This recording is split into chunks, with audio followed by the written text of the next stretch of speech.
दोनों हाथ ऊपर करके एक साथ, भारत माता की वंदे। मैं चाहता हूं जोरदार तालियां फॉर दिस वंडरफुल एंकरिंग, क्योंकि इतने लोगों के सामने खड़ा होकर एक दिशा में, एक सूत्र में बांधना, ये सही में बहुत ही कठिन कार्य होता है। मैं आदरणीय स्वामी जी की आज्ञा से मैं बात शुरू करूंगा। मेरे पास समय कम है क्योंकि मैं जनरली 6 घंटे का खिलाड़ी हूं और 60 मिनट में मेरी बात समाप्त करनी है। जो लोग भी नोटबुक पेन लेकर के आए हैं वो भाग्यशाली हैं, जो नहीं लेकर के आए हैं वो पश्चाताप करेंगे 1 घंटे के बाद कि बहुत सारी चीज़ें लिखनी रह गई हैं। मेरे पहले दोनों स्पीकर्स ने बहुत सारी चीज़ें बता दी हैं। मैं उन बातों को छोड़ करके और जो चीज़ें मुझे पता है आपके सामने रखने का प्रयत्न करूंगा। मैं बड़ी तेजी से आपके आगे अपने पॉइंट्स लेके आऊंगा। कंडीशन अप्लाई, अगर ये मुझे सपोर्ट होता है तो yes, it's here. Let me start from the very first field. अभी हम लोगों ने चंद्रमा पे लैंड किया, साउथ पोल पे। हमारे वैज्ञानिकों ने बहुत मेहनत की, साउथ पोल पे पहुंचने वाले हम दुनिया के पहले देश थे। और मुझे बताते बड़ी खुशी हो रही है कि जब हम चंद्रमा पे लैंड हुए तो सुलभ शौचालय से लेकर सचिवालय तक हर जगह खूब सारी शुभकामनाएं हुई, खूब सारी बधाइयां बांधी गई। प्रश्न ये है कि उसके बाद क्या हुआ। जापान ने भारत को अप्रोच किया कि हमको भी मून पे पहुंचना है, हमारी मदद करो। मतलब कल तक दुनिया के जो टेक्नोलॉजी के सम्राट थे, अब वो हमसे कह रहे हैं कि प्रभु हमें गाइडेंस दें, हमको भी चंद्रमा पे पहुंचना है। ये बदलाव पिछले 75 वर्ष की जर्नी का है। जब 1947 में हम आजाद हुए, हम जब स्वतंत्र हुए नहीं, हमने स्वतंत्रता छीनी। जब हमने अंग्रेजों से स्वतंत्रता छीनी तो हमारे सामने 2 विकल्प थे। वही विकल्प जो महाभारत शुरू होने से पहले दुर्योधन और अर्जुन के पास था। भगवान सोए हुए थे, दोनों आकर के बैठ गए। भगवान ने मल्टीपल चॉइस क्वेश्चन का ऑप्शन दिया। ऑप्शन 1 कृष्ण निहत्था, ऑप्शन बी पूरी सेना विद जत्था। अर्जुन ऑप्टेड कृष्ण निहत्था। दुर्योधन खुश हो गया, हा, मुझे तो शॉर्टकट, पूरा सेना with all arms and ammunition, I am the most intelligent man having all the amenities and I am going to win the battle. अंग्रेजी बीच बीच बोलूंगा ताकि आपको मैं पढ़ा लिखा लगूं। हुआ ऐसा कि जब अर्जुन ने कृष्ण को सिलेक्ट किया तो दुर्योधन को लगा कि ये गएलो छे, आने खबर नहीं पड़ती कि शू मिस कर्યું। इंटरेस्टिंग पार्ट यह है कि 18 दिन के बाद जिसने शॉर्टकट अपनाया था वो कहां पड़ा था, और जिसने ज्ञान अपनाया था वो कहां खड़ा था। 1947 में जब आज स्वतंत्रता हमने छीनी तो हमारे देश से एक छोटा सा देश अलग हुआ, पाकिस्तान। तो जब पाकिस्तान अलग हुआ तो उसके पास हमारे पास सिमिलर ऑप्शंस थे, एक कृष्ण का और दूसरा दुर्योधन वाला। हमने कृष्ण को अपनाया।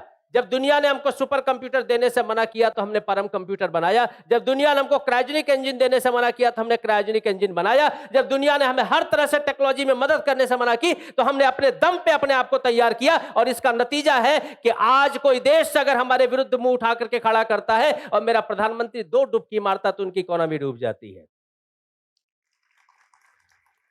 ये इसलिए संभव हुआ क्योंकि 77 वर्षों तक हमने अर्जुन वाला मॉडल, कृष्ण वाला मॉडल अपनाया, और वो मॉडल था नॉलेज का, वो मॉडल था ज्ञान का। यान्ति देवता देवान यान्ति पृथ्वीवता भूतान यान्ति भूतेज्या यान्ति मध्योजिनोपिमाम। हे अर्जुन, जो देवताओं को फॉलो करता है वो देवताओं जैसा बनता है, जो अपने माता पिता को फॉलो करता है अपने माता पिता जैसा बनता है, जो किसी एविल डेविल नेगेटिव एलिमेंट्स को फॉलो करता है वो नेगेटिव एलिमेंट जैसा बनता है, और जो अपनी आत्मा को सुनता है परमात्मा को प्राप्त करता है।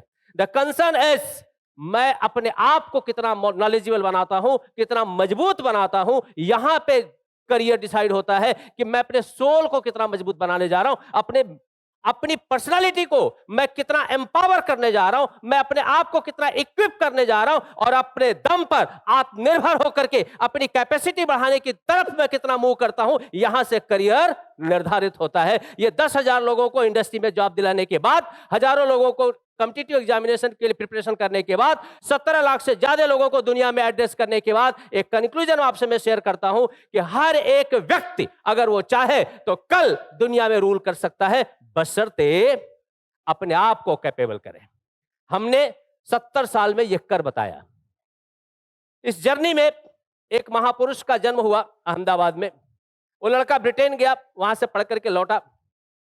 वो पढ़ के आया था फिजिक्स। उसके गुरु थे डॉक्टर सीवी रमन, भारत के ऐसे साइंटिस्ट जिनको नोबेल प्राइज मिला था, जिन्होंने लाइट की फ्रीक्वेंसी के ऊपर स्टडी किया था।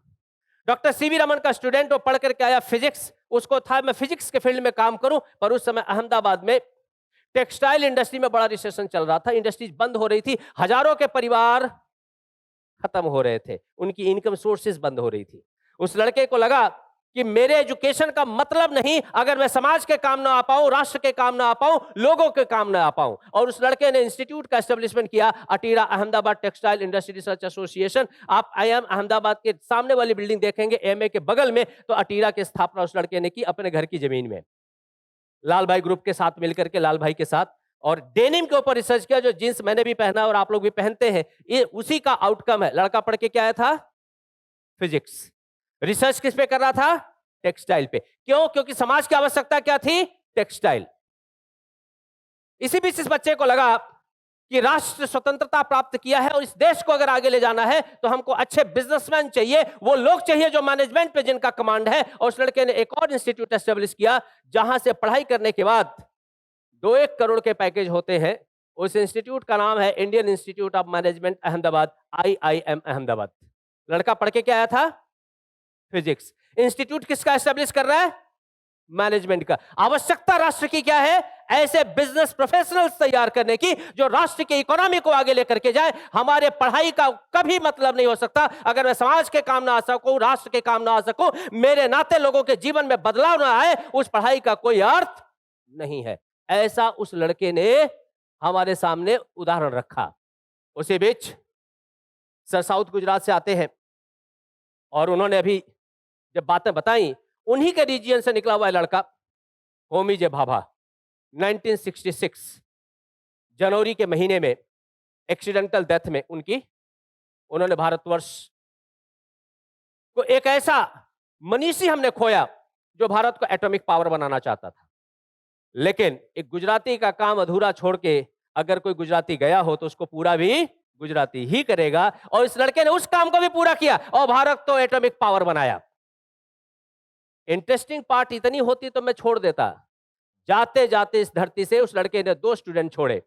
एक का नाम है डॉक्टर सतीश धवन और दूसरे का नाम है डॉक्टर APJ।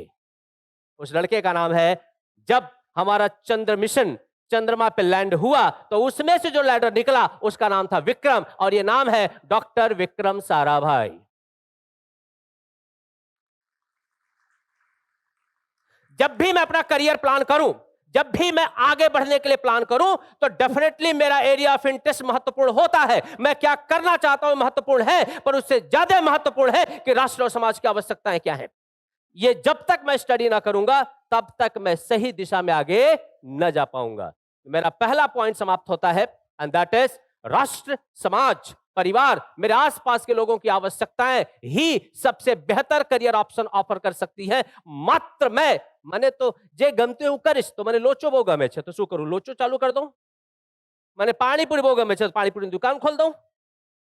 आपको अच्छा क्या लगता है महत्वपूर्ण जरूर है, और उससे ज्यादा महत्वपूर्ण है आवश्यकताएं क्या है। मैं एक एक करके आपके सामने बातें रखूंगा। स्पेस टेक्नोलॉजी, ये आने वाले समय में पूरी दुनिया की सबसे बड़ी आवश्यकता है। जो लोग भी इस फील्ड की तरफ ड्राइव करें और डेफिनेटली एक बेहतर करियर की तरफ जाएंगे। कौन से इंस्टीट्यूट है वो भी मैं कवर करूंगा, बट उसके पहले अगर आपका फिजिक्स अच्छा है और मैथमेटिक्स अच्छा है और आप सुबह शाम चलते समय मोबाइल की जगह आसमान की तरफ देखते हैं, तो स्पेस टेक्नोलॉजी आपके लिए एक बेहतर करियर ऑप्शन है। खूब अच्छा करियर है। भारतवर्ष इस समय 4थे नंबर पे है। पहले नंबर पे ले जाने की जिम्मेदारी आपके कंधों पे है। 4थे नंबर पर हमारी पीढ़ी जो यहाँ पे कुर्सियों पर बैठी है, हम लेकर के आए हैं। अब आपकी जिम्मेदारी बनती है कि 4थे से इसको पहले नंबर पर कैसे लेके जाएं, क्योंकि स्पेस टेक्नोलॉजी सबसे बड़ा अर्निंग सोर्स है। हम एक साथ में 105 सैटेलाइट लॉन्च करते हैं। कितना? 100, 90, 60, 110 तक सैटेलाइट एक साथ लॉन्च करते हैं। और आपको जानकर ताज्जुब होगा, अमेरिका की भी बहुत सारी सैटेलाइट हम लॉन्च करते हैं। मतलब हम इस समय जो पैसा कमा रहे हैं, जो 4.5 ट्रिलियन इकोनॉमी बने हैं, रातों रात नहीं बने हैं। इसमें बहुत सारे ऑर्गेनाइजेशंस का कंट्रीब्यूशन है। उसमें से इसका भी एक बहुत बड़ा कंट्रीब्यूशन है, दैट इज इसरो। आप में से कितने लोग ऐसे जो दाहोद गए हैं? कभी भी? कोई नहीं। अच्छा, कितने लोग दाहोद से हैं? कोई नहीं यहाँ पर बैठा। ओके, एक दाहोद में कचौरी अच्छी मिलती है, आते जाते खाइएगा। जो लोग भी यहाँ से उज्जैन दर्शन करने जाते होंगे उनको पता होगा। पर धीरे धीरे दाहोद का परिचय कचौरी से आगे जाने वाला है। दाहोद आने वाले समय में गुजरात का बोकारो बनने की तैयारी है। बोकारो मतलब टाटा स्टील का जो है सबसे बड़ा जमशेदजी टाटा द्वारा एस्टेब्लिश जगह है। दाहोद तेजी से उभरता हुआ एक शहर है, मैं आपको बताता हूं क्यों। 28,000 करोड़, थाउजेंड में 3 मिंडा, करोड़ में 7 मिंडा, तो कितना कितना मिंडा हुआ? 10। 28,000 करोड़ का इन्वेस्टमेंट सीमेंस मोबाइल कर रहा है दाहोद में। क्या बनाने के लिए? रेलवे के पार्ट्स, इंजन से लेकर के उसके कोचेस तक। अब एक बात बताओ, यहां से 100 किलोमीटर दूर, जीपीएस लोकेशन के हिसाब से 100-200 किलोमीटर, 100 से 150 किलोमीटर दूर होगा। अगर दाहोद में इतना बड़ा एस्टेब्लिशमेंट हो रहा है तो वहां कमवा कौन करेगा? काम कौन करेगा? चाइना वाले, ताइवान वाले, मंगोलिया वाले, कौन करेगा वहां पे काम? हम करेंगे। तो हमको अगर वहां काम चाहिए तो हमको स्किल कौन सी डेवलप करनी पड़ेगी? जो इनकी आवश्यकता है। यस और नो? मजे की चीज यह है कि सरकार ने आपके लिए 28,000 करोड़ का प्लांट एस्टेब्लिश कर दिया। अब इसको चाहिए मैन पावर। ये मैन पावर आएगा कहां से? ये स्टडी करना करियर ऑप्शन है। क्या मैं इसमें फिट हो सकता हूं? अगर हां, तो आपके लिए गुजरात में इतना बड़ा करियर ऑप्शन खुला हुआ है। अब इसमें करियर ऑप्शंस क्या हैं? Standard 10th pass 10th fail, ITI 12th pass 12th fail, college कोई भी तरह का, BA BCom BSc medical pharmacy, हर तरह के लोगों का रेलवे में स्कोप है। भाई सर मैं गलत हो तो बोलिएगा। सारे लोगों का रेलवे में स्कोप है। अब मैं क्वेश्चन पूछता हूं, कितने लोग बैठे हैं जो रेलवे में नौकरी करते हैं? चेयर वाले। अच्छा, कितने लोग बैठे जिनके परिवार में से कोई रेलवे में है? 1 2 3 4 5 6। यही सवाल मैं बिहार में पूछता तो जितने हाथ उठे बस उतने ही हाथ नहीं उठे होते। 14 लाख लोग काम करते हैं रेलवे में। कितने लाख? कितने लाख? कितने? 14 लाख। डिफेंस को निकाल दो, एयरफोर्स आर्मी नेवी, तो सबसे ज्यादा एम्प्लॉय रखने वाला ऑर्गेनाइजेशन है इंडियन रेलवे। 4 देशों में फैला हुआ है, पर आप उनको पता ही नहीं है। રેલવે માં બી નોકરી થાય કરાય શું કરવું હોય એમાં જવા માટે? તમે જે ભી કર્યું તમે જઈ શકો। બધા માટે રેલવેમાં ઓપ્શન્સ છે। 2023 में और 2023 और 24 में लगभग 3 लाख के आसपास रिक्रूटमेंट हुए हैं। कितने? मेट्रो ट्रेन से लेकर के, गुड्स ट्रेन से लेकर के, बुलेट ट्रेन से लेकर के, पैसेंजर ट्रेन से लेके और वंदे भारत सब मिला जुला करके बड़ा प्रोजेक्ट है। दुनिया का सबसे ऊंचा रेलवे ब्रिज हमने बनाया है। दुनिया का सबसे ऊंचा रेलवे ब्रिज हमने बनाया। मतलब रेलवे एक बड़ी करियर अपॉर्चुनिटी है। दुर्भाग्य है हम गुजरातियों को पता ही नहीं है कि आमा भी जवाए। और मजे की चीज है, घूमने में हम सबसे आगे हैं। जीजे 6, जीजे 5, जीजे 15, जीजे 16, जीजे 1, जीजे 3, जीजे 10। गुजरात ने देश ना कोई खूणा में जाओ, जीजे पासिंग कार गाड़ी मळे मळे ने मळे ज। आप रेलवे में नौकरी करो, कोई जीजे की जरूरत नहीं है। डब्बे में चढ़ो, मफत में परिवार के साथ जाओ, मफत में घूमो, पकौड़ी खाओ, घर आओ। इतना अच्छा ऑप्शन, जिसको घूमने से प्यार, रेलवे की नौकरी से कैसे करें इनकार? The concern is one of the finest career option.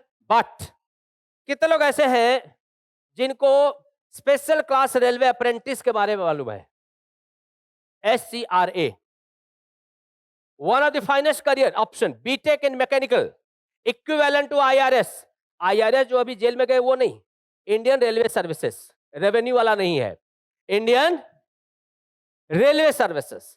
IRS equivalent आपको सीनियर इंजीनियर का अपॉइंटमेंट होता है सीधा रेलवे में, अगर आप स्पेशल क्लास रेलवे अप्रेंटिस से अप्लाई करते हैं, बीटेक करते हैं, बशर्ते यूपीएससी के थ्रू एग्जाम दे करके इस कॉलेज में एडमिशन लेना होता है। और फी कितनी है? फी मैं बताऊं उसके पहले, आईएएस ऑफिसर की जो फी होती है, मैं वो टॉपिक छूंगा नहीं, और स्वामी जी उस पर आपको पूरा एड्रेस करने वाले हैं। आईएएस आईपीएस की जो सैलरी होती है, जो फैसिलिटी होती है, सेम सीनियर इंजीनियर एससीआरए का होता है, मतलब इक्विवेलेंट। तो इसका फीस कितना होगा? यानी तुक्का कोर्स का फी होगा ना, कोई भी तुक्का मार दो, 1 लाख, कितने लोग मानते हैं 1 लाख पर ईयर होगा कम से कम? 2 लाख, 3 लाख, 3 लाख पर ईयर, हाँ। 4 लाख वाले कितने बैठे हैं? 4 लाख। टोटल फी 4 साल का है 0। कितना? सरकार आपको स्कॉलरशिप भी देती है, रहने खाने की व्यवस्था देती है, फी एक चवन्नी नहीं है। मुद्दे की बात है, आप उनको अपने को, और फिर हम क्या बोलते हैं, सर हायर एजुकेशन लेवे માટે पैसा तो જોઈશે જ ને, જોઈશે जो તમે एडवांस में तैयारी ना करी हो। तो अभी सर ने बहुत अच्छे से बताया कि 9th से ही बच्चे सोचना शुरू कर देते, मैकाट्रॉनिक्स लेना था तो 9th से उसने प्लान करना शुरू कर दिया। प्लानिंग एडवांस होनी चाहिए। आप 12th की एग्जाम देने के बाद आके હવે હું પાસ થઈ ગયો, હવે શું કરવું જોઈએ? अच्छा है, તમારે ઘણું બધું થાય, પણ હવે જોઈશું શું થાય। अभी मार्केट में एक और हवा फैलाई हुई है, खास करके बॉलीवुड और दुष्ट बॉलीवुड के लोगों ने मिलकर के फैलाई है।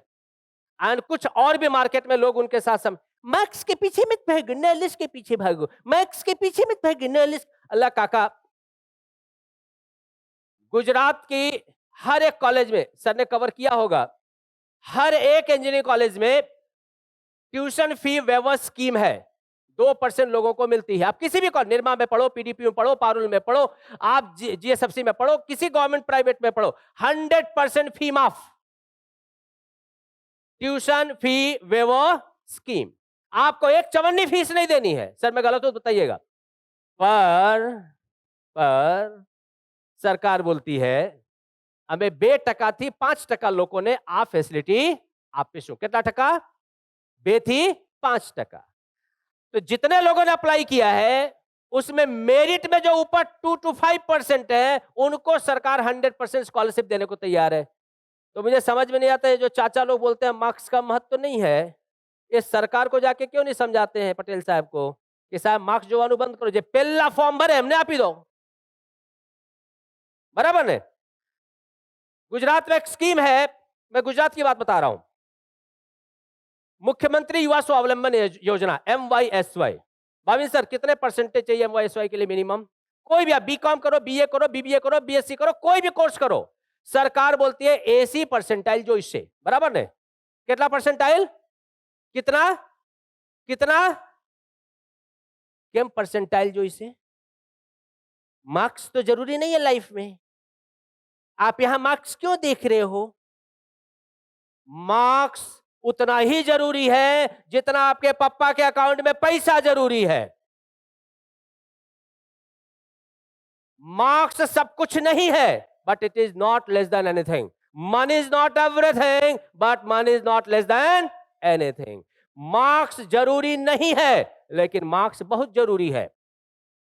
आया तो उसका फायदा उठाओ, नहीं आया तो दूसरे रास्ते हैं, वो हम बताएंगे। लेकिन अच्छा मार्क्स हमेशा आपको अच्छे करियर की तरफ ले जाएगा, इसमें कोई शक नहीं है। पर गलती से अगर मान लीजिए किसी कारण से आपका उसी दिन राहु काल चल रहा था, शनि काल चल रहा था, सारी दशाएं बिगड़ी हुई थी, ग्रह नक्षत्र, देखो कभी भी दोष अपने ऊपर लेने का नहीं।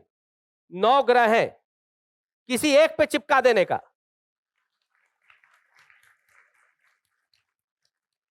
बोल देने का कि उस दिन है ना मेरा चंद्रमा पे ग्रहण था, वार्ता पती गई।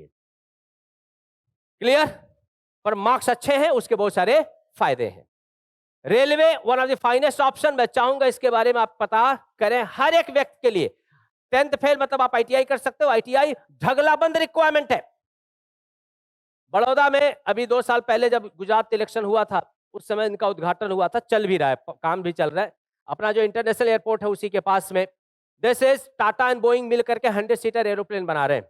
भारत लगभग 2500 एयरक्राफ्ट खरीदने जा रहा है, हम लगभग 1000 जितने हेलीकॉप्टर खरीदने जा रहे हैं। एविएशन दुनिया में सबसे ज्यादा तेजी से ग्रोथ कर रहा है तो भारत का। उत्तर प्रदेश अकेले में जहां पे 3 या 4 एयरपोर्ट थे, इस समय 21 एयरपोर्ट हैं। कुल मिला जुला करके आने वाले समय में ये एक सेगमेंट है जो सबसे ज्यादा करियर ऑप्शन देने वाला है। और यहां पे 10वीं पास से लेकर के और मास्टर्स तक सबकी आवश्यकता है।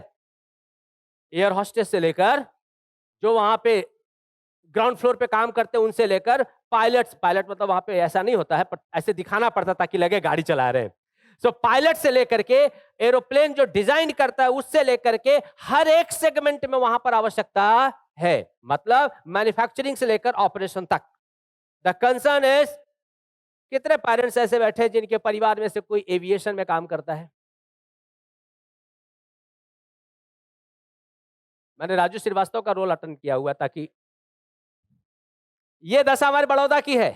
Culturally, educationally and richest city of state, Gujarat की सबसे पढ़ी लिखी, सबसे संस्कारी शहर के लोगों से मैं पूछ रहा हूं, एविएशन में कितने लोगों के परिवार के लोग हैं? देवियों और देवताओं? एक भी नहीं। समझ रहे बात को? विनोद, बात आ रही है दिमाग में? खूब सारा करियर ऑप्शन है। दुर्भाग्य यह है कि इधर हमने कभी मुंह उठाकर देखा ही नहीं। तीसरा बता रहा हूं, कोई मास्क लगा के बैठा है यहाँ पे? सब बिना मास्क के हैं। आज से 1.5 साल पहले आंखों से ही पहचानना पड़ रहा था। ये नैना तो लग रहा है कि भाई साहब का है। चश्मे से पहचान रहे थे, बाल से पहचान रहे थे, क्योंकि यहां तक तो जाब लगा हुआ था। हम बचे क्यों? क्योंकि हमारे 800 वैज्ञानिकों ने रात दिन मेहनत करके 20 साल का काम 7 महीने में पूरा करके दिया। हमने वैक्सीन तैयार किया, और वैक्सीन किसी यूरोपियन, किसी अमेरिकन, किसी चाइना के सामने भीख मांग के नहीं, अपने दम पे हमने अपना वैक्सीन तैयार किया, 7 महीने में। और वो वैक्सीन मात्र और मात्र भारतीयों के लिए नहीं, दुनिया के 100 जितने देशों के लोगों को हमने वैक्सीन दिया। तब जाकर के उस देश के प्रधानमंत्री और प्रेसिडेंट, हमारे प्राइम मिनिस्टर जब वहां जाता है तो पांव छू के प्रणाम करते हैं कि प्रभु तमें छो तो हमें छिए, तमें ना होत तो कदाच हमें जाता रहा होत। आप समझिए 20 साल लगता है एक वैक्सीन बनाने में, 7 महीने में तैयार हुआ होगा। अगर 20 साल लगा होता तो हम में से बहुत सारे जाके आके जा चुके होते। 7 महीने में जो वैक्सीन तैयार हुआ, पीछे जो लोग बैठे हैं, 800 वैज्ञानिकों ने जो रात दिन मेहनत किया, जिन्होंने हफ्ते हफ्ते का काम 1 घंटे में किया, महीनों का काम 1 दिन में किया, उन लोगों की मेहनत के नाते इस देश में वैक्सीन तैयार हुआ। और आज मेडिकल फील्ड में हम दुनिया के सबसे लीडिंग देशों में से एक है, क्योंकि उन 800 वैज्ञानिकों में से 700 वैज्ञानिका लड़कियां थी। 700 वैज्ञानिक लड़कियां थी 800 में से। आज अगर भारतवर्ष जीवित है तो जो पीछे बैठे उनके नाते जीवित है। आज अगर हम सुरक्षा के साथ बैठे हैं, हम बिल्कुल किसी चिंता के बिना बैठे हैं, अगर हमको किसी कोरोना का डर नहीं है, क्योंकि मेरी बहनों ने हमारा जीवन बचाया और आज हम जीवित हैं। यह सेक्टर, रिसर्च एक ऐसा सेक्टर है जहां पे सबसे ज्यादा आवश्यकता है। इसीलिए हमारे प्रधानमंत्री ने जय जवान जय किसान जय विज्ञान, जय विज्ञान अटल बिहारी वाजपेयी ने दिया था, जय जवान जय किसान लाल बहादुर शास्त्री ने दिया था, और नरेंद्र भाई मोदी ने चौथा दिया जय अनुसंधान। जिस देश के पास रिसर्च होगा वही ग्रोथ करेगा। रिसर्च ओरिएंटेड समाज की आवश्यकता, रिसर्च ओरिएंटेड एजुकेशन की आवश्यकता, रिसर्च के फील्ड में करियर बनाने की आवश्यकता भारत की है। अगर भारत रिसर्च की तरफ जाएगा तो मैं दावे के साथ छाती ठोक के कहता हूं, आने वाली सैकड़ों पीढ़ियों तक हमको दुनिया में किसी भी देश की तरफ मुंह उठाकर देखना नहीं पड़ेगा। अमेरिकन वीजा लेंगे भारत आने के लिए। रिसर्च ये अगला सबसे बड़ा देश की आवश्यकता है। अगर आपने इसको करियर बनाया तो मैं दावे के साथ कहना चाहता हूं, पलट के जीवन में देखना न, आपको नहीं, आने वाली 6 पीढ़ियों तक। पेटेंटिंग और कॉपीराइट के नाते इतना पैसा आएगा। इजराइल को देखो, 2 करोड़ लोग हैं, और दुनिया में कोई ऐसी टेक्नोलॉजी नहीं जिसके ऊपर अगर लिखना चालू कर दे तो लिखाना होगा made in Israel. Israel is known for research. 2 crore, हमें 6.5 करोड़ गुजरातियों, 2 करोड़ है, आपने 3 गणा। हम डिसाइड कर लें तो कल इजराइल पीछे होगा। यह सबसे बड़ा सेगमेंट है। कोरोना के समय में एक बड़ा सा मुंह था, अमेरिका का प्रेसिडेंट था, उसका नाम था डोनाल्ड ट्रंप। तो छोटी टीवी में तो पूरा चेहरा ही नहीं आता था, एक गाल बाहर रह जाता था। India should provide us $650 in azithromycin, otherwise we Americans will die। हमने कहा भाई, we won't allow you to die because तुम जियोगे तो ही पियोगे सिर्फ। हमने 149% का ग्रोथ किया फार्मा सेक्टर में। कौन से सेक्टर में? फार्मा आज दुनिया में सबसे तेजी से लीड करने वाला सेक्टर है भारतवर्ष का, और जहां पे आप बैठे हैं ये भारतवर्ष का एपिसेंटर है फार्मा का। आप कंपनियों के नाम बताओ, 100 किलोमीटर की रेंज में वो कंपनी ना हो तो समझ जाना वो कंपनी धरती पे एग्जिस्ट नहीं करती। You are sitting in the heart of pharma world. Ahmedabad से लेकर के और वापी तक पूरा फार्मा का हब है। सर ने केमिकल कोट किया था, उसी को रेफरेंस में लेकर के। सर मैं गलत हो तो बताइएगा। Pharma, diploma pharmacy, bachelor of pharmacy and doctorate in pharmacy, 3 बेहतरीन सब्स्टिट्यूट। मैं चाहता हूं कि आप इस सेक्टर के बारे में सोचें। एक अच्छा फील्ड है रिसर्च, एक सबसे प्यारा डोमेन है। भारत नदियों का राष्ट्र है। हमारा दुर्भाग्य यह है कि हम लैंडलॉक स्टेट है। जब भारत स्वतंत्रता हमने ली तो पाकिस्तान अलग हुआ। तो जब पाकिस्तान अलग हुआ तो हमारा यूरोप से कनेक्टिविटी, एशियन नेशन से कनेक्टिविटी खत्म हो गई। हमारे पास एक ही रास्ता है, या तो हम हवा से जाए या तो पानी से जाए। देश में ऐसे 13 स्टेट ऐसे हैं जहां पर दूर दूर तक कोस्टल बेल्ट नहीं है, समुद्र नहीं है।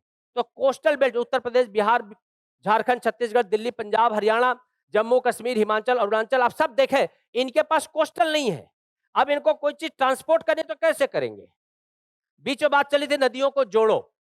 आप नदी को जोड़ना चाहते हो, एक मालूम बीच में एक रद्दी सी पिक्चर आई थी, सबके खून एक जैसे होते हैं, आप इनका खून इनको क्यों नहीं चढ़ा देते हो? जब सबका खून एक जैसा होता है तो सबका लाल ही है, इनका भी लाल उनका भी लाल, तो किसी को भी खून चाहिए तो लाल खून चढ़ा देने का।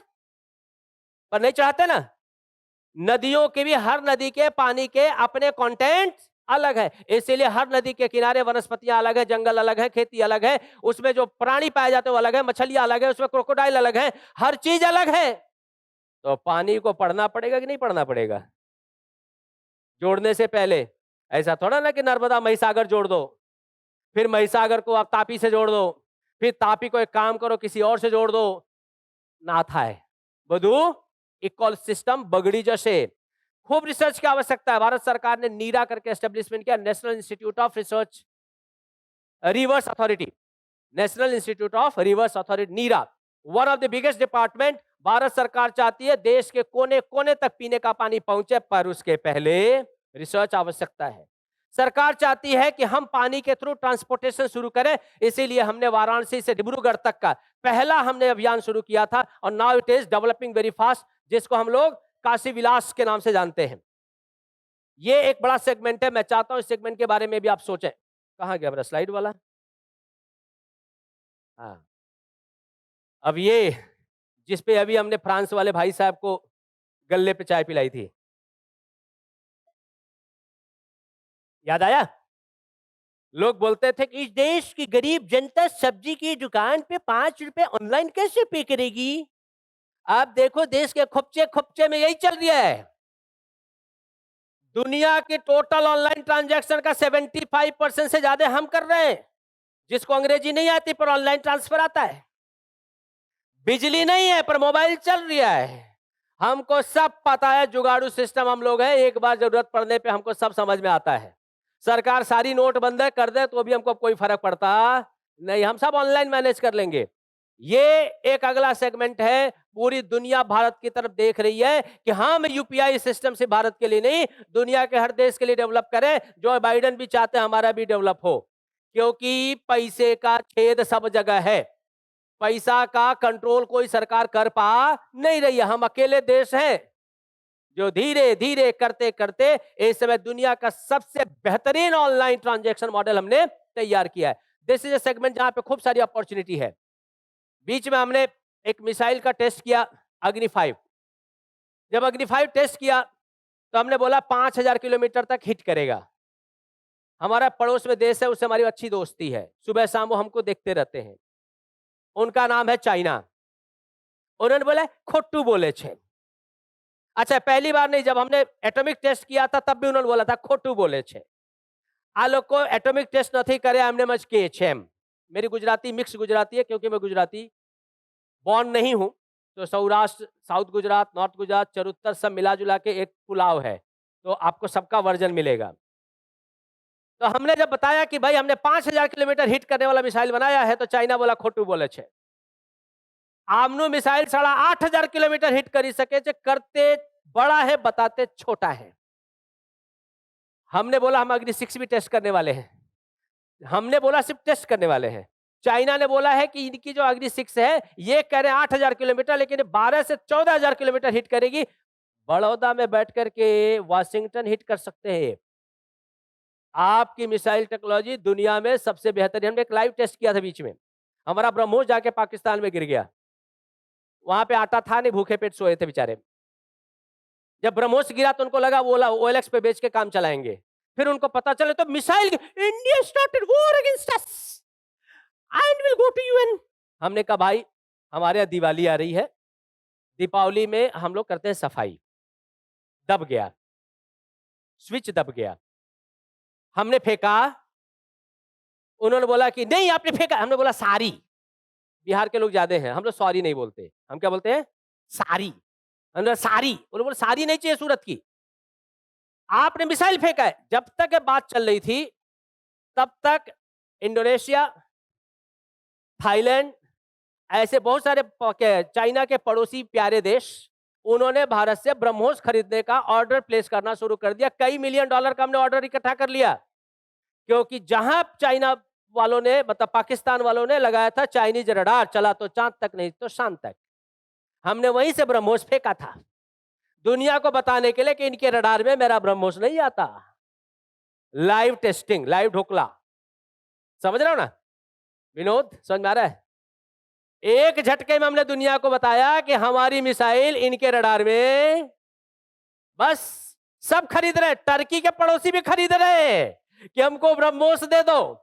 मजे की चीज है, पीछे जो बैठे हैं missile technology, doctor APJ missile man of India के जाने के बाद डॉक्टर टेसी थॉमस इसको लीड कर रही है। महिलाओं के नाते आज भारतवर्ष मिसाइल टेक्नोलॉजी में दुनिया में आगे है। इसलिए अगर कोई कल कहे कि मिसाइल वेपन कोर ब्रांच में लड़कियां नहीं जा सकती तो उनको मेरे पास भेजना, उनके लिए मैंने बहुत अच्छी चीजें रखी हैं स्वागत के लिए। लड़कियां जो कर सकती हैं भाई लोग नहीं कर सकते। ट्रैक्टर बनाने में दुनिया में नंबर 1 है। एग्रीकल्चर सेक्टर इस समय मिल्क प्रोडक्शन में दुनिया के नंबर 1 देश है। ध्यान से सुनना, आपके पड़ोस में 45 किलोमीटर दूर है आनंद, वहां से हमने अमूल शुरू किया था। मजे की चीज, जिस बंदे ने लीड करना शुरू किया उसको गुजराती नोती फाती, हिंदी नोती आती। नाम था डॉक्टर वर्गीस कुरियन फ्रॉम मलयाली केरला। जिनको लीड कर रहे थे चरुतरियों को, उनको हिंदी नोती आती, अंग्रेजी तो बिल्कुल नोती फाती। दोनों ने मिलकर दुनिया का सबसे बड़ा कोऑपरेटिव मूवमेंट चालू कर दिया। लीडर को इनकी भाषा नहीं आती थी, इनको लीडर की भाषा नहीं आती थी, दोनों ने मिलकर दुनिया का सबसे बड़ा cooperative movement and that is Amul ला करके हमारे सामने खड़ा कर दिया। और जब लीडरशिप ट्रेनिंग में जाते हैं तो बोलते हैं, you know unless you are good at English, interpersonal communication skills and intrapersonal communication skills play a vital role in leadership. You cannot lead a team unless you are good at language. मैं बोलता हूं चाचा, कुरियन ने लोगों ने बातों नती खबर पड़ती, लोगों ने कुरियन बात खबर नती पड़ती, दोनों ने मिलकर भारत को डेयरी प्रोडक्ट्स में, मिल्क प्रोडक्शन में दुनिया का नंबर 1 देश बना दिया। अगर दुनिया में सबसे इंपॉर्टेंट कोई भाषा है तो language of intention and language of welfare.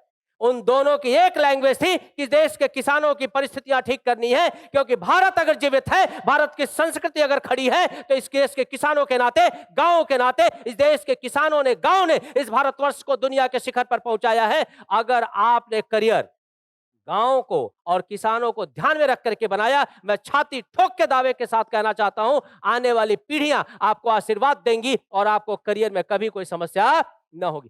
Farming एक बहुत बड़ा सेगमेंट है। दुर्भाग्य से पिछले 50-60 वर्षों से हमने इसको साइड में छोड़ रखा है। बड़ा करियर ऑप्शन है, इसके ऊपर आप चाहें तो और ज्यादा एनालिसिस कर सकते हैं। भारत में सबसे ज्यादा टूरिज्म है गोवा एंड सिक्किम का। नंबर 1 पे गोवा है, सेकंड पे सिक्किम है। गोवा में 2023 में जितने विजिटर्स गए, जितने total business multiply by 9 equal to Kashi alone. मैं फिर से बोलूं, आवाज आ रही है? गोवा का पूरे साल का total business multiply by 9 equal to Kashi Vishwanath alone. Religious tourism, एक अयोध्या जी आने वाले 2 साल के अंदर 2.5 लाख करोड़ रुपए कमा के state bank of India, Bharat सरकार और दूसरे बैंकों को कमा के देने जा रही है। एक अयोध्या 2.5 लाख करोड़, लाख में 5 मिंडा, करोड़ में 7 मिंडा, टोटल 12 मिंडा। समझ में आ रही बात? ये अगला सेक्टर है। लोगों को समझ में नहीं आ रहा है कि हम करने वाले क्या हैं। जब हमने सरदार पटेल अखंड भारतवर्ष के रचयिता लौह पुरुष सरदार पटेल का स्टेच्यू हमने केवड़िया में बनाया 2900 करोड़ रुपए खर्चा करके, तो लोगों ने बोला आना शू था से। आज नॉन रिलीजियस प्लेसेस में सबसे ज्यादा अगर टूरिज्म कहीं पे है तो केवड़िया का है। टूरिज्म भारतवर्ष का भविष्य है और आने वाले समय में जो लोग टूरिज्म की तरफ सोचेंगे उनके लिए खूब सारे करियर ऑप्शंस होंगे। मैं चाहता हूं इस सेक्टर की तरफ अवश्य सोचें। अब मैं जल्दी से सीरियस बात करूंगा, बात खत्म करूंगा। मुझे धमकी दी गई है जल्दी खत्म करने की। इनको आप देख रहे हैं, यह डॉक्टर सोमनाथ, भारत के इसरो के चीफ, जिन्होंने मिसाइल चंद्रयान 3 को पहुंचाने में लास्ट जो चेयरमैन, मतलब उनके पहले वालों ने भी खूब कंट्रीब्यूट किया था, पर he is known for the entire success of Chandrayaan 3 mission. सही है? एजुकेशन देखिए, एजुकेशन क्या है? क्या है? कितनों को स्पेस टेक्नोलॉजी में जाना है आगे जाके? स्पेस की फील्ड में कितनों को करियर बनाना है? कोई नहीं। अब मैं कुछ पूछूंगा, नहीं चिंता मत करो, मुझे कुछ आता ही नहीं, मैं पूछूंगा कहां से? भाविन सर तो सब जानते हैं, फिर भी उन्होंने नहीं पूछा। मुझे तो कुछ मालूम ही नहीं, तो मैं कहां से पूछूंगा? फिर भी कोई स्पेस की तरफ नहीं, बिल्कुल नहीं। फिर भी मैं बता ही देता हूं ताकि बाद में शायद इंटरेस्ट जाग जाए। तो Indian science technology IST Thiruvananthapuram है कि त्रिवेंद्रम है? एक तो नाम बोलते से आधी हवा निकल जाती है, टेंशन रहती है सर्दी के सीजन में बाकी कुछ ना निकले। Finest institute IIST to pursue space technology. आप चाहें तो यहाँ करियर बना सकते हैं। IIT Powai one of the best option to go ahead with. Physics अगर आपका अच्छा है, फिजिक्स आपको पसंद है, आपको ज्योमेट्री पसंद है, आपको कैलकुलस पसंद है, ट्रिग्नोमेट्री पसंद है, डेफिनेटली आप स्पेस की तरफ अपने करियर को ले जा सकते हैं। लेकिन स्पेस पसंद है, कैलकुलस और ट्रिग्नोमेट्री पसंद नहीं है, तो आप लोग फिर साइकोमेट्रिक टेस्ट दे करके सोचो कि और क्या कर सकते हो। राइट? क्योंकि कॉम्बिनेशन होना मांगता है। कॉम्बिनेशन किसका है? बिना गणित के। अच्छा, कितनों को गणित नहीं पसंद है? मेरा तो मानना है कि मैथमेटिक्स पढ़ना ही नहीं चाहिए। कितना मानता हूं मैथ नहीं पढ़ना चाहिए? कोई कैमरा वगैरह लगा हुआ है क्या? कोई हाथ नहीं उठा रहा है। कितना मानते हो मैथ नहीं पढ़ना चाहिए? अच्छा, कितना मानते हो मैथ पढ़ना चाहिए? स्वामी जी कुछ अलग से ट्रेनिंग दी गई है लगता है कि जे सारू है नैना ऊपर हाथ उठाड़ो। चलो तो मैं क्वेश्चन छोड़ देता हूं, मुद्दे पर आता हूं। मैकेनिकल इंजीनियरिंग मैं ऑलरेडी आपको बता चुका हूं। SCRA special class railway apprentice, this is one of the best institute of pursue mechanical engineering. Mechanical civil engineering को ऐसा कहा जाता है कि मदर ऑफ ऑल इंजीनियरिंग है। Mechanical it is the next extension. मेरा व्यक्तिगत मानना है कि ये दो ऐसे ब्रांचेज हैं, सिविल एंड मैकेनिकल, जो सब जगह चलते हैं। आप सर बता रहे थे इन्फोसिस, एक्सेंचर, विप्रो, एटॉस, टाटा कंसल्टेंसी, किसी भी आप बड़े IT कंपनी में जाओ, आपको बड़े प्रोपोर्शन में आपको यही प्राणी मिलेंगे। मैकेनिकल, इलेक्ट्रिकल, सिविल वाले ही मिलेंगे। ये हर सेक्टर में चलते हैं। मजे की चीज, बाकी वाले इनके सेक्टर में ये सब जगह चलते हैं और बाकी इनके सेक्टर में 48 पेपर पढ़ते हैं 4 साल में, 48 पेपर्स। सबसे ज्यादा डिफिकल्ट है इनका एक पढ़ाई। मेरा ऐसा मानना है कि अगर इंजीनियरिंग करनी है तो आप उन सेक्टर्स में करो जो सब जगह पे बेहतर चलते। ये देवी को आप पहचान रहे हैं? मैं आपको बता रहा था, डॉक्टर टेसी थॉमस, ये आपके सामने है। ऊपर मैंने लाल किया है मैथमेटिक्स। आप ऐसे किसको मैथ बिल्कुल ऐसा पसंद, मतलब सर मैथ सिवा हमारे बीजू कहीं भणूज न थी, ऐसे कितने लोग हैं? Very good. देवियों में से भी कुछ लोगों ने हाथ उठाया है, धन्यवाद। Name of the institution is ISI। इसका पाकिस्तान से कोई लेना देना नहीं है। इंडियन स्टैटिस्टिकल इंस्टीट्यूट, क्या नाम है? इंडियन स्टैटिस्टिकल इंस्टीट्यूट, बोलिए। Indian statistical institute. यहां से पढ़ डाला लाइफ झिंगा लाला। आप ये मान के चलो कि अगर आपने यहां से पढ़ाई करी है मैथमेटिक्स, स्टैटिस्टिक्स, मैथमेटिक्स में आप ग्रेजुएशन करते हैं, आप डेटा एनालिसिस, डेटा एनालिटिक्स में जाते हैं, one of the finest institute to pursue graduation, if mathematics is your addiction, likeness नहीं, मैंने क्या बोला? मैथ आपको पागलों की तरह पसंद है तो ISI is the best institution to pursue. Average package 29 lakh है, वेबसाइट पे डिस्प्लेड है। 29 लाख के आसपास सैलरी पैकेज है, एवरेज है, मतलब हाईएस्ट 80-90 तक जाता है लाख पर ईयर। अच्छा लग रहा सुन के? अच्छा, कितने लोगों को करोड़ों में पैसा कमाना है? लालचियों। तो मैं बताता हूं एक एक करके। ISI one of the finest institute to pursue graduation in mathematics. पिछले 50 साल में आईआईटी पवई में अनप्लेस्ड लोग मिले हैं, आईएसआई में नहीं। यहां पे 100% प्लेसमेंट पिछले 50 साल से है। और उससे ज्यादा इंटरेस्टिंग चीज बताऊं, आईआईटी में जाने के लिए 12 से 14 लाख लोग अपीयर होते हैं, यहां जाने के लिए कुछ 100 लोग ही फॉर्म भरते हैं। लोगों को पता ही नहीं है कि ऐसी कोई कॉलेज धरती पर है। कितने लोगों को मालूम था? 1 2। और समझिए परसेंटेज यहीं पे है। और मजे की जिन्होंने हाथ उठाया वो अप्लाई नहीं करने वाले हैं। बड़ी कसोमकस से निकल रही है जिंदगी, किसी को रास्ता पता नहीं, किसी को मंजिल। जिसे दोनों पता उसे कहीं जाना नहीं, और जिसे जाना उसे कुछ पता ही नहीं।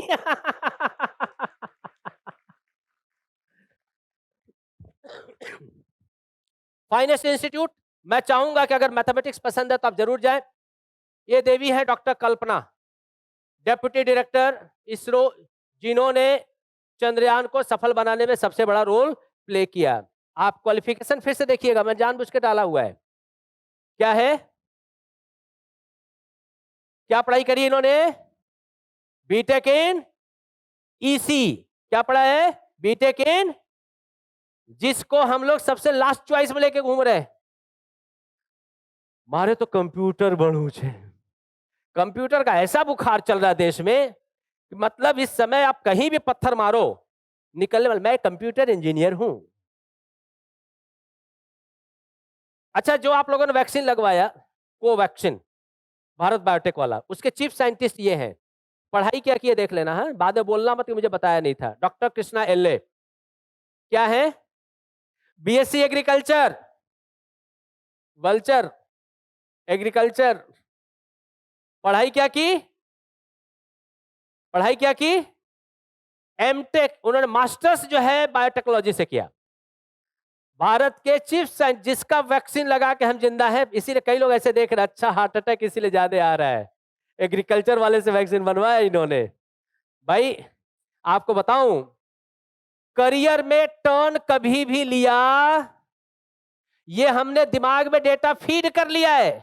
આપણાથી હવે ના થાય, હવે આપણે આગળ નીકળી ગયા, હવે આપણાથી करियर में टर्न। जो लोग चेयर पे बैठे हैं आप लोग भी ले सकते हैं, ऑनलाइन एमबीए अवेलेबल है। आप अभी भी कोर्स करके करियर में टर्न ले सकते हैं। ऐसे मैं बहुत सारे लोगों को जानता हूं जिन्होंने 45 साल की उम्र में करियर टर्न किए हुए हैं। तो मैटर सिर्फ इनका नहीं है, मैटर उनका भी है। आप भी चाहे तो बदलाव ला सकते हैं। It's never the end, it's always the beginning. ये बिगिनिंग है और मैं चाहता हूं कि आप इसके ऊपर जरूर सोचें। आहा हा हा हा। 1 मिनट में बड़ौदा से सूरत, राफेल पायलट। नाम क्या है? एंड क्वालिफिकेशन क्या है? क्वालिफिकेशन क्या है? क्वालिफिकेशन क्या है? First female pilot Rafale. बात बहुत हुई थी पिछले चुनाव में, इस चुनाव में मैं बात शुरू करता हूं। मैं चाहता हूं बहनों, देश की सारी फाइटर तुम उड़ाओ, ये नीचे से बड़ा होली खेलेंगे हैं, बहुत सरस उड़ावे छे। मैं चाहता हूं कि देश इस दिशा में देखे, क्योंकि इस देश में पायलट्स की आवश्यकता खूब बढ़नी है, कॉमर्शियल से लेकर के फाइटर तक।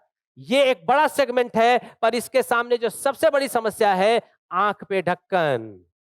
ढक्कन, और ढक्कन के पीछे का कारण है मोबाइल। मोबाइल मोबाइल मोबाइल से दूरी आंख के लिए जरूरी। आंख से चश्मा खत्म, पायलट का रास्ता शुरू। I hope it's clear. मैं ज्यादा इस टॉपिक पे नहीं जाऊंगा, मैं फट से आगे बढ़ता हूं। भारतवर्ष को की रेलवे को एक नया दिशा देने वाले अश्विनी, मैंने सबके नीचे अपना नाम लगा दिया ताकि तुम कंफ्यूज रहो, भले रहते हो। द पॉइंट इज अश्विनी वैष्णव, जिन्होंने भारत को सिर्फ रेलवे नहीं दिया है, उन्होंने कवच सॉफ्टवेयर भी दिया है कि 2 ट्रेनें आमने सामने एक ही पटरी पर आए, ऑटोमेटिक ब्रेक लगा के खड़ी हो जाए, टकराए नहीं। ये जब पढ़ा लिखा व्यक्ति, टेक्नोलॉजी वाला व्यक्ति समाज की तरफ आगे आता है तो ये हमको मिलता है। आज 360 डिग्री घूमने वाला चेयर वंदे भारत जैसी ट्रेनों में आपको मिलता है। ये सारी सुविधाएं इसलिए आती है क्योंकि पढ़ा लिखा व्यक्ति जब ऊपर जाता है तो लोगों की आवश्यकता के हिसाब से बदलाव लाता है। अश्विनी वैष्णव आपके सामने खड़े हैं और ये चंद्रचूड़ साहब आजकल सबसे ज्यादा न्यूज में है। जुडिशियरी, एलएलबी, अभी रिसेंटली अमित शाह साहब ने एक डिक्लेरेशन किया, बहुत सालों को पता नहीं चला हुआ क्या। इंडियन पेनल कोड का नाम बदल करके हमने क्या कर दिया, भारतीय न्याय। तो बदला क्या, गवाहों के आधार पर कोर्ट इस निर्णय पे पहुंचती है, अब यह ना होगा। सबूतों के आधार पर कोर्ट इस निर्णय पे पहुंचती है, दिस इज द बदलाव going to happen. Witness to evidences. अब एविडेंसेस प्रूव कैसे करोगे, फॉरेंसिक साइंस। क्या चाहिए, फॉरेंसिक साइंस लॉ के फील्ड में सबसे इंपॉर्टेंट सेगमेंट होकर के उभरने जा रहा है। इसीलिए हर स्टेट में सरकार ने 2-2 फॉरेंसिक कॉलेजेस अथवा यूनिवर्सिटी एस्टेब्लिश किए। एडवांस से शुरू कर दिया था, उनको पता था कि 2024 में इंट्रोड्यूस करेंगे तो 25 आते आते इसकी आवश्यकता पड़नी शुरू हो जाएगी। अ ग्रेट फील्ड, मैं चाहता हूं इस फील्ड की तरफ आप अवश्य सोचें। लॉ, आप भारतवर्ष के कैबिनेट को देखें, गुजरात सरकार की कैबिनेट को देखें, आप इस समय यूनिवर्सिटी में रजिस्ट्रार देखें, आप इंडस्ट्रीज में जाएं तो वहां पे लीगल एडवाइजर्स देखें, हर जगह पे इनकी आवश्यकता ढगला बंद की संख्या में है। चाहे वो कॉमर्शियल लॉ हो, चाहे वो कॉर्पोरेट लॉ हो, चाहे वो जीएसटी लॉ हो, चाहे वो इंटरनेशनल लॉ हो, एन नंबर ऑफ ये सेक्टर भी सिलेक्ट करने लायक है। मैं चाहता हूं इसके बारे में भी जरूर सोचें। आहा, ये आदमी तो रोज हृदय जीत के एक बार निकल जाता है। कई बार तो ऐसा होता है कि मतलब फोटो लगा के ही रखूं अपने आसपास में। European thought process will not lead the world now. Europe should stop thinking that the problem of Europe is the problem of world and the problem of rest of the world is not the problem of Europe. A wonderful line of Jaishankar पूरी दुनिया में popular है।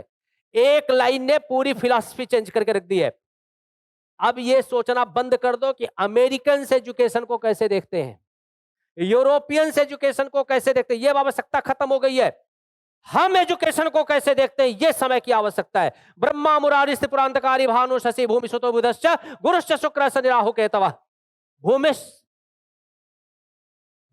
पुत्र, भूमि पुत्र किसको बोलते हैं, मंगल को। मंगल मतलब मार्स। नासा ये कहता है कि मार्स का कलर लाल है।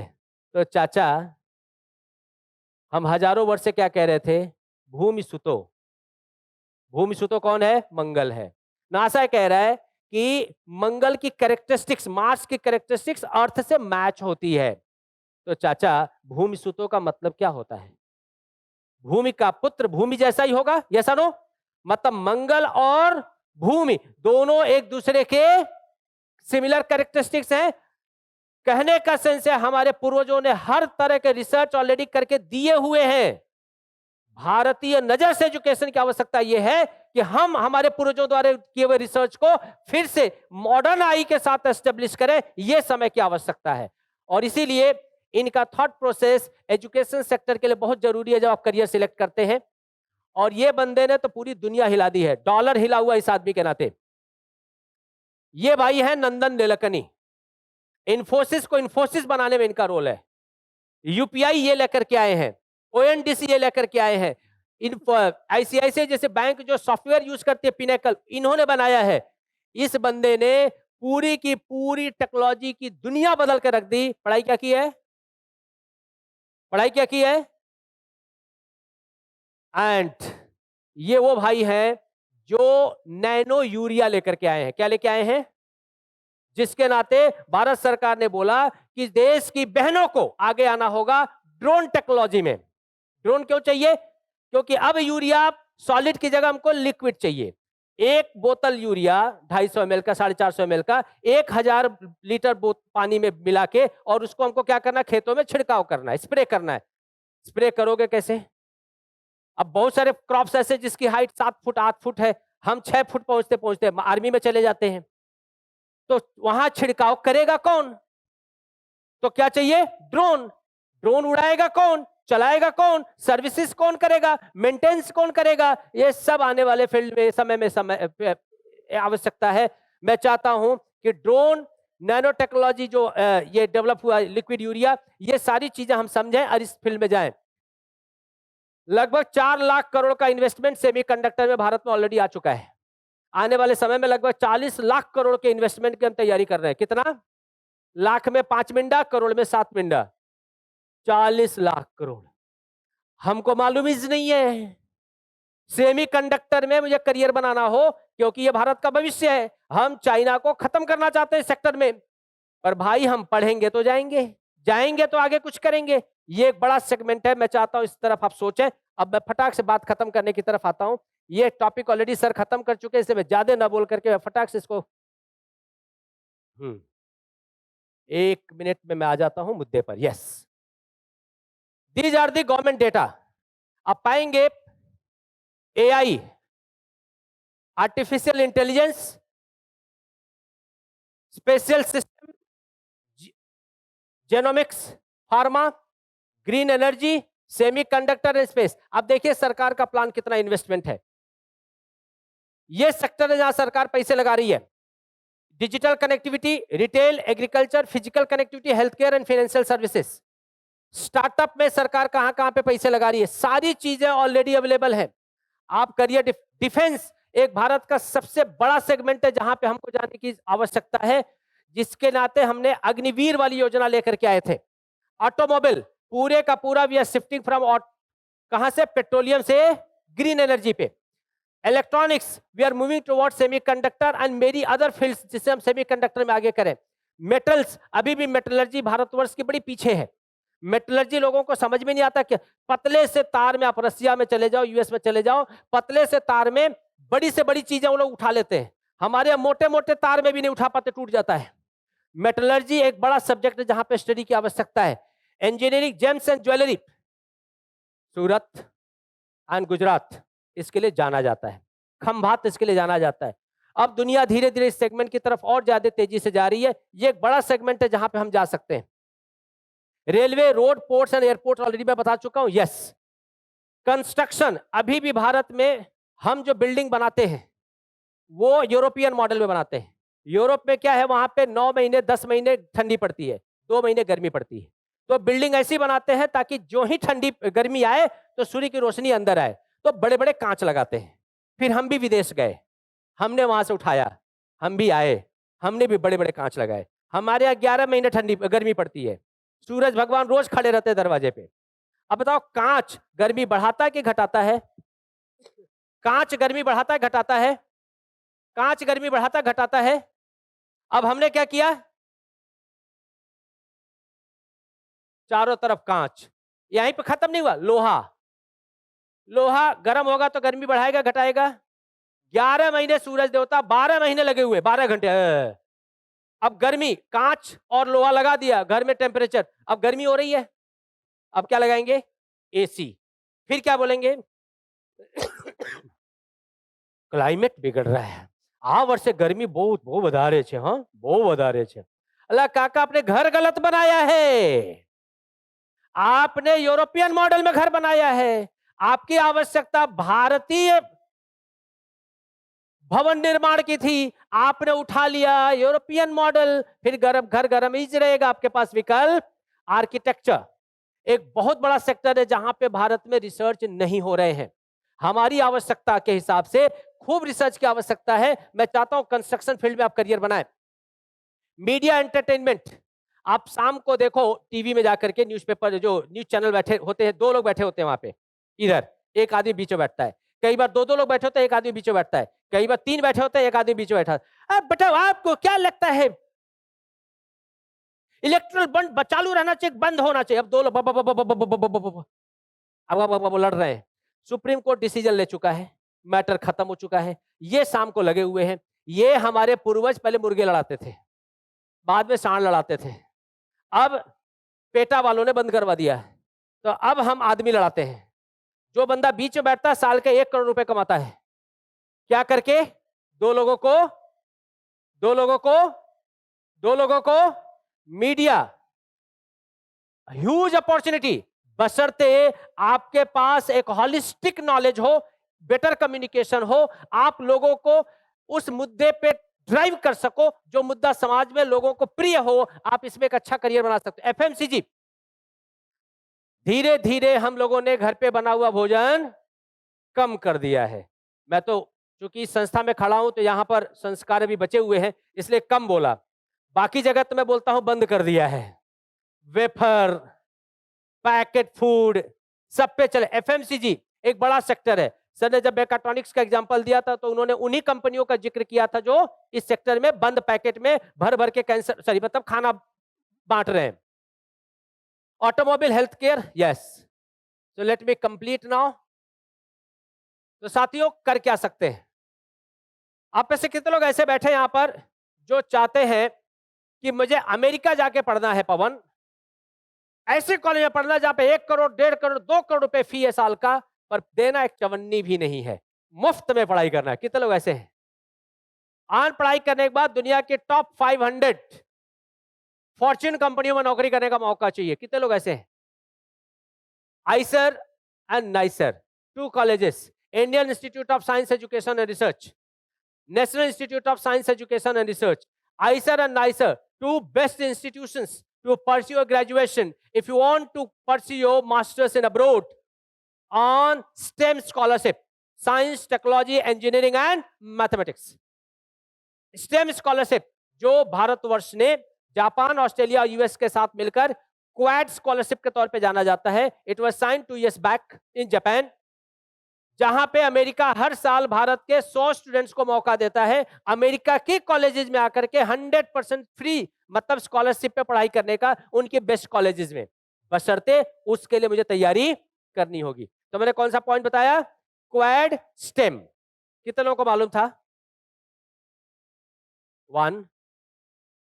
ठीक है, मतलब ऐसा ना हो कि मैं रिपीट डेटा यहां पे रिपीट कर रहा हूं। अब मैं दूसरा बताता हूं। आईएसआई, आइसर एंड नाइसर, इनमें किसी में भी जाने के लिए आप चाहे नीट दो चाहे जेई दो, दोनों के रास्ते आपके खुले हुए हैं। इसके अलावा इनकी अपनी खुद की आइसर की एग्जाम है, अभी अप्रैल में इसका फॉर्म आएगा। जिन लोगों ने भी 12th पास किया है तो 12th बोर्ड की एग्जाम दी है, you can apply for it. Finest college, interesting part यह है, सरकार अगर 40,000 रुपए फी लेती है तो सामने 1 लाख रुपए स्कॉलरशिप देती है। देना 1 रुपया है, लेना 2 रुपए है। और अगर मान लो आपने कोई पेपर लिख दिया, कोई रिसर्च छोटा मोटा कर लिया और आपका पेपर कहीं इजराइल में, जर्मनी में अथवा तो यूएस में कहीं पे सिलेक्ट हो गया, तो सरकार आपके जाने का, आने का, रहने का, खाने पीने का सारा खर्चा बेयर करती है कि भाई તમે અમેરિકા જાઓ છો ને પેપર વાંચવા, અમે બધું ખર્ચો આપે स्वयं। आप समझो इससे बेहतर ऑप्शंस क्या है, पर हमने कभी इसको सोचा नहीं है। अच्छा, कितने लोग आप ऐसे बैठे हैं जो चाहते हैं कि सर 12वीं के बाद ये जितना बड़ा एक कैंपस दिख रहा है खाली वाला, इतने बड़े कैंपस में इतना ही छोटा सा एक मकान हो मेरे पास, 10-15 गाड़ियां हो, एक आध 2 हेलीकॉप्टर हो, ज्यादा कुछ नहीं चाहिए जीवन में, 15-20 कमांडो हमारी सुरक्षा में हो। कितने लोगों को ऐसा करियर चाहिए? Yes, 1 2, yes yes. यदि होता नर में नरेश में, राजमहल में रहता, सोने का सिंहासन होता, सिर पर मुकुट चमकता, बंदी जन गुन गाते रहते दरवाजे पर मेरे। एनडीए, नेशनल डिफेंस एकेडमी, क्या है? नेशनल डिफेंस एकेडमी, बहुत ही आसान एग्जाम है। इसका सिलेबस अभी स्वामी जी जो बताएंगे वही कंट्रोल सी कंट्रोल वी है, वही है। आपको कुछ नहीं करना है, 9वीं 10वीं 11वीं 12वीं आपने की है, इतना पर्याप्त इस एग्जाम को पास करने के लिए, बशर्ते आप इस एग्जाम के लिए सोचें। One of the finest exam that is NDA, national defence academy. देश में अनेकों ऐसे करियर ऑप्शंस है। एक बताऊं, अभी एक बच्ची ने सोनीपत में मुझसे 5 साल पहले काउंसलिंग ली थी। मैं से बहुत ज्यादा काउंसलिंग मैं नहीं करता, ये काम जो है जो काउंसलिंग करते हैं उन लोगों का है, पर मैं आते जाते कोई पूछ लेता है तो कुछ बोल देता हूं। स्वामी जी लोगों की तरह मेरा भी काम है, राइट, कोई कुछ पूछ ले तो बोल जाने का। तो इस बच्ची को मैंने बोला था कि तुम जियोलॉजी की जगह पे, ऐसे जूलॉजी की जगह पे जियोलॉजी पढ़ो। मैंने सिर्फ नाक टेढ़ा कर दिया था, जू की जगह पे जी कर दिया, जियोलॉजी कर लो। पता नहीं लड़की को अच्छा लग गया, उसने कर लिया। एमएससी करने के बाद उसके पास 3 ऑफर थे, एक ओएनजीसी से, 2 यूएस से। She started her first job after MSc with 1.25 lakh per month. क्या पढ़ाई की? अर्थ से रिलेटेड स्टडी। जितनी भी कंपनियां ऑयल गैस ड्रिलिंग मतलब एक्सट्रैक्ट करती हैं जमीन से चीजें, उनको सबको ये लोग चाहिए होते हैं। सिमिलरली फिशरीज साइंस, हमारे रूपाला साहब उसके केंद्रीय मंत्री हैं। इस साल का आप बजट देखो। मेरा एक दोस्त है सर, उसने IIM अहमदाबाद से MBA किया। गांव गया, उसके 3 खेत उसने खुदवा के तालाब बनवा दिए। अब उसमें उगाता है वो कुछ नहीं, उसने लगवाया उसमें फाउंटेन। क्या लगवाया? अब फाउंटेन जब शाम को चालू होता है तो मछलियों को लगता है बारिश का सीजन आ गया। अब वो मछलियों के बच्चे बेचता है, हर महीने 3 लाख रुपए की सिर्फ मछली के बच्चे बेचता है। जिनको भी मछली पालना है आप आओ, खरीदो और ले जाओ। फिशरीज साइंस खूब बड़ा सेक्टर है, गोवा में इसका बड़ा इंस्टीट्यूट है। ओशिनोग्राफी एक बहुत बढ़िया इंस्टीट्यूट है। आप ओशियन के बारे में पढ़ना चाहते हो? अच्छा, कितने लोग ऐसे जो चाहते हो 21 साल की उम्र होते होते आप कम से कम 2 करोड़ 5 करोड़ 10 करोड़ 15 करोड़ रुपए कमाओ? लालचियों, हाथ उठा लो। Yes yes. तो मैं बताता हूं, अभी एशियन गेम्स गया, हमने 107 मेडल जीते, जिसमें से 28 गोल्ड। जितनों ने गोल्ड जीता है सबने 3-3 करोड़ रुपए कमाए प्लस एक सरकारी नौकरी। 21 साल की उम्र में लाइफ सेटल्ड। और अगर उन्होंने ओलंपिक में जीत लिया तो नीरज चोपड़ा का अकाउंट चेक कर लेना, 10 करोड़ से ऊपर है। पैसा 22 साल की उम्र में पैसा ही पैसा, करियर सेट, सरकारी नौकरी, हर कुछ, बशर्ते करियर किधर है? स्पोर्ट्स। हम सोचते नहीं इसके बारे में। हम क्या खेलते हैं? कैरम हम वीडियो गेम खेलते हैं जिसे एक चवन्नी नहीं मिलना है। खेलना तो खेलो ना ढंग की गेम, किसने रोका है? करियर है, स्पोर्ट्स में जितना बेहतर करियर है उतना कहीं नहीं है, पर हमको उधर जाना नहीं है। लास्ट ऑप्शन मैं बताऊं, उसके बाद मैं अपनी बात समझ खत्म करूं। तो ऐसे biotechnology, biosciences, psychology, economics. Economics एक बहुत अच्छा फील्ड है। हमारी जो अभी फाइनेंस मिनिस्टर है वो अकेली है जिनको चुनाव नहीं लड़ना है और सरकार बोल नहीं रही है लड़ने के लिए, निर्मला सीतारमण। बाकी सरकार ने सबको उतार दिया, बद्दा ने लड़वानु छे। क्या पढ़ाई की है? इकोनॉमिक्स। इकोनॉमिक्स, आरबीआई, एसबीआई, जितनी भी बड़ी ऑर्गेनाइजेशंस है सबको इकोनॉमिक्स के लोग चाहिए। स्टैटिस्टिक्स मार्केट में सबसे डिमांड का सब्जेक्ट है, सबको डेटा एनालिसिस वाले लोग चाहिए, डेटा एनालिटिक्स वाले लोग चाहिए। डेटा को कैसे इकट्ठा करके उसको कैसे एनालाइज किया जाए, स्टैटिस्टिक्स एक बहुत अच्छा करियर ऑप्शन, इसके बारे में कोई सोचता नहीं है। साइकोलॉजी, हर चौथा आदमी धीरे धीरे उसी दिशा में जा रहा है। और मजे की चीज यह है कि भारत में 142 करोड़ की आबादी में 12.5% बूढ़े हैं। अभी 2035 तक यह संख्या लगभग 32% होनी है। मतलब 142 का 32% होता है, भारतीय 36, लगभग 40 करोड़ लोग बूढ़े होंगे। इनको कौन चाहिए? बात करने वाले लोग चाहिए। बच्चों के पास तो टाइम है नहीं, मोबाइल में है, तो इनसे बात करेगा कौन? साइकोलॉजी एक बड़ा करियर ऑप्शन है और मैं चाहता हूं इसके बारे में आप सोचें। Psychology wonderful field. मैं अभी बीच में स्वामी जी गया था शिवपुरी, ग्वालियर, तो पूरा हार्ट हिंदी बेल्ट कहलाता है। वहां पे स्कूलों को टीचर्स नहीं मिल रहे। बाबिन सर, हिंदी का टीचर नहीं मिल रहे हैं। मैंने कहा हिंदी के टीचर्स? बोले हिंदी बोलने वाले हैं पर हिंदी पढ़े लिखे लोग नहीं है। आप स्टडी करोगे तो संस्कृत के टीचर, गुजराती के टीचर मिलने सबसे डिफिकल्ट है मार्केट में इस समय। आपको अंग्रेजी वाले मिल जाएंगे, मैथ वाले मिल जाएंगे, बायो मिल जाएंगे, आपको गुजराती, संस्कृत, हिंदी के टीचर जल्दी। हमको मार्केट एनालिसिस करना है शेयर बाजार वालों। जिसका मार्केट डाउन है वही कल पैसा कमा के, एनालिसिस करना कहीं ना कहीं परिवार में बहुत जरूरी है। हम लोग गलती क्या करते हैं? जो फील्ड मार्केट में फ्लो में चल रहा है बस हम उसी में कूद जाते हैं और फिर बोलते हैं બહુ गर्दी છે, બહુ गर्दी છે, બહુ गर्दी છે। અલા ભાઈ, ઘણા બધા રેલવે સ્ટેશન એવા છે જ્યાં કોઈ નથી, પણ તમે મુંબઈ રેલવે સ્ટેશન ऊपर उतरशो तो गर्दी ज રહેશે। द कंसर्न इज, हम जब सिलेक्ट करते हैं तो यहाँ पे बहुत सारे ऑप्शंस आपके पास है। इको क्लोथिंग, अंग्रेजों के चक्कर में आकर के मैं बीच में एक क्लब वाले हैं, मैं नाम कोट नहीं करूंगा, स्वामी जी उन्होंने मुझे बुलाया भाषण देने। ऐसे ही टेंट, ये तो बहुत अच्छा है, उन्होंने कपड़े वाला टेंट लगाया था। महीना था जून, भयंकर गर्मी, कोट टाई, पसीना चू रहा है। देखा सूच है बधू, इस गर्मी में इतना मोटा कपड़ा हम तो नवंबर दिसंबर में भी ना पहनते इतना मोटा। भारत को इको क्लोथिंग की आवश्यकता है। समय के साथ हमारे लिए, हमारे स्किन के लिए कौन सा कपड़ा सही होगा, इस पे स्टडी और ऐसे कपड़ों की आवश्यकता है। कई लोगों ने, कई ऑर्गेनाइजेशन इस पे पर काम करना शुरू कर दिया है, रिसर्च की आवश्यकता है। Naturopathy, MBBS, BMS, BHMS, BDS, यूनानी, ये 5 सबसे नॉन मेडिकल फील्ड है। यूनानी का एक ही है बुरहानपुर में, मध्य प्रदेश में। आप मध्य प्रदेश, राजस्थान, मध्य प्रदेश, गुजरात और महाराष्ट्र बॉर्डर पे ये कॉलेज है, यूनानी मेडिसिन। अच्छी कॉलेज है, मैं मानता हूं कि इसके बारे में इंक्वायरी करना चाहिए जिन्होंने बायो ग्रुप लिया है।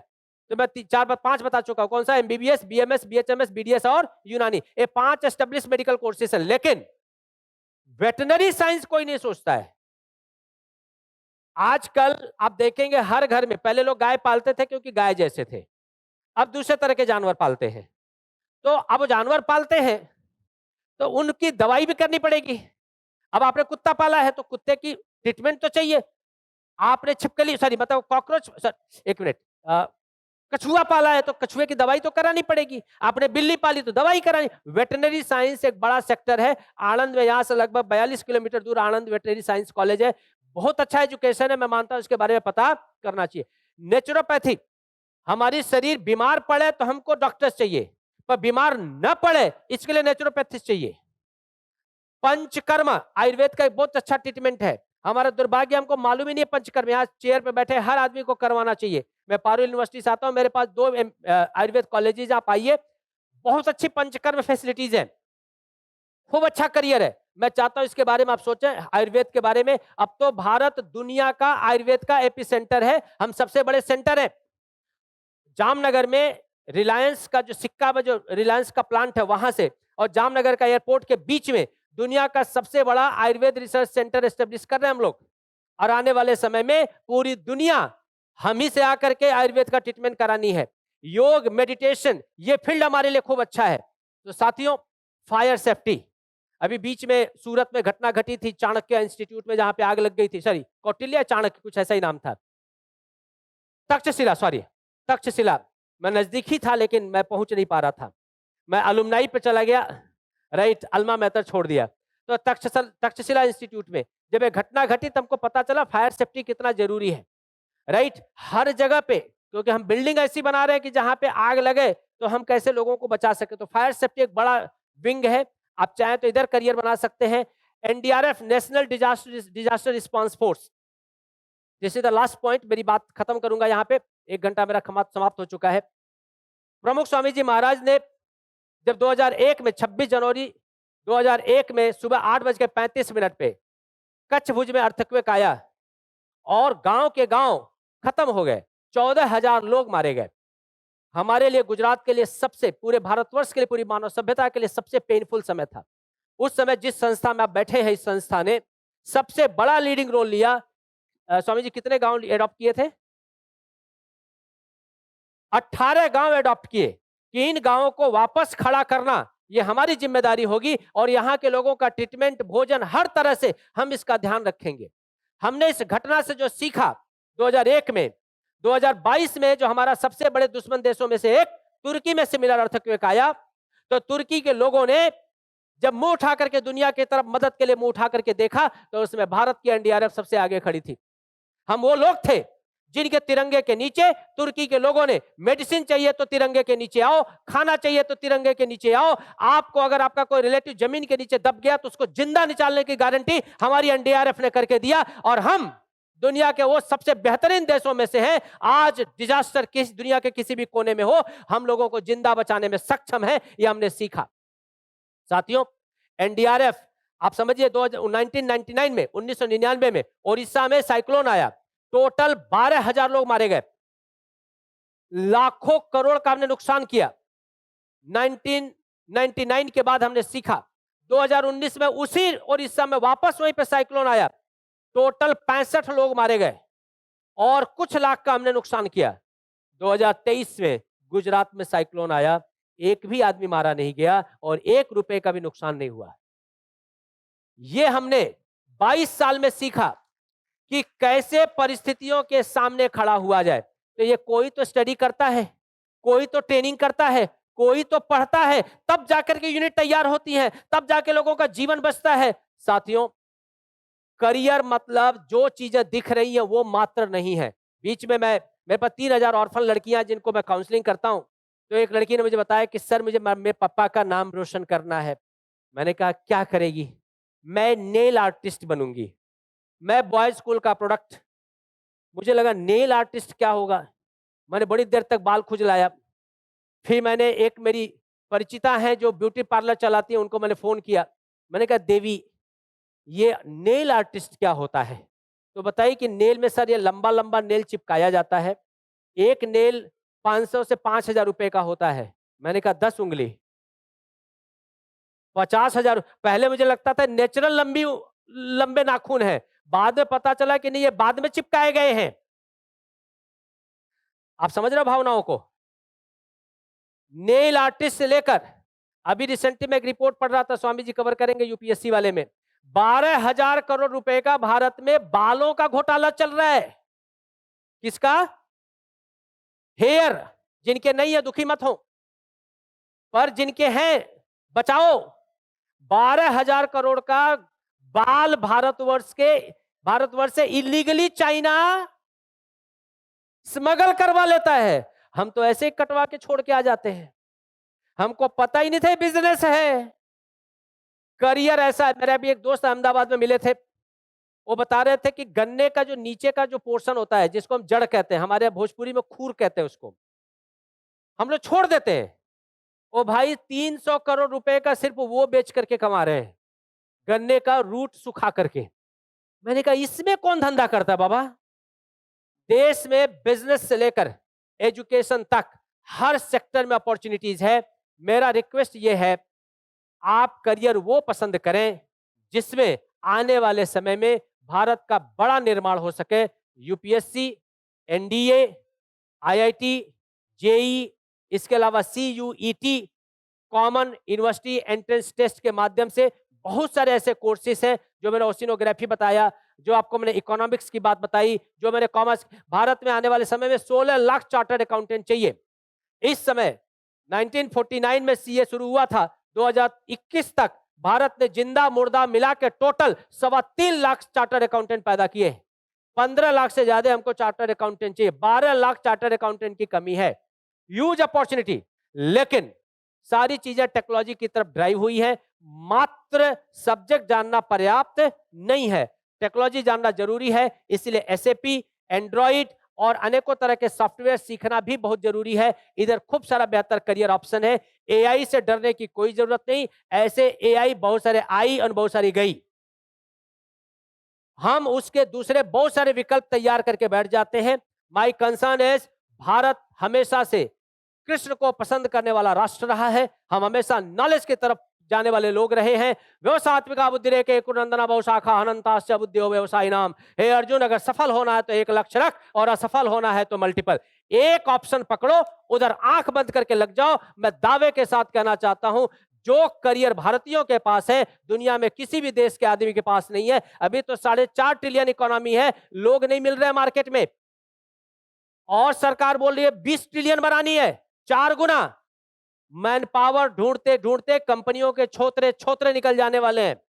आप एक सेक्टर पकड़ करके मास्टरी हासिल करो, हर कंपनी आपके दरवाजे पे खड़ी होगी चरण स्पर्श करने के लिए कि देवता मारे ત્યાં आओ, मारे ત્યાં मानसनी जरूर छे। एक पकड़ो, आगे बढ़ो। नेशनल इंस्टीट्यूशन से पढ़ाई करोगे और अच्छा करियर है, स्टेट लेवल पे पढ़ोगे करियर बेहतर है, रीजनल लेवल पे पढ़ाई करो कोई समस्या नहीं है, लेकिन एक सेक्टर, एक स्किल मिनिमम आपके पास होनी चाहिए। इन्हीं शब्दों के साथ, विश्व विजेता वही हुआ, विश्व विजेता वही हुआ जिसने न कभी आराम किया, विघ्नों में रहकर काम किया। जो भी व्यक्ति बिना किसी तरह के आलस किए लगातार लगा रहता है, वही सफल होता है। 3 दिन पहले बोर्ड की एग्जाम 10वीं की खत्म हुई है, उसके बावजूद भी आप लोग इतनी बड़ी संख्या में पर आए हैं, पेरेंट्स आए हैं। मैं आप सभी को वंदन करता हूं, प्रणाम करता हूं कि आपने अनवरत अपनी जर्नी को कंटिन्यू किया है। एक बार मैं फिर से स्वामी जी को प्रणाम करता हूं इतने भव्य कार्यक्रम को आयोजित करने के लिए। भारत माता के, भारत माता के, वंदे वंदे। धन्यवाद।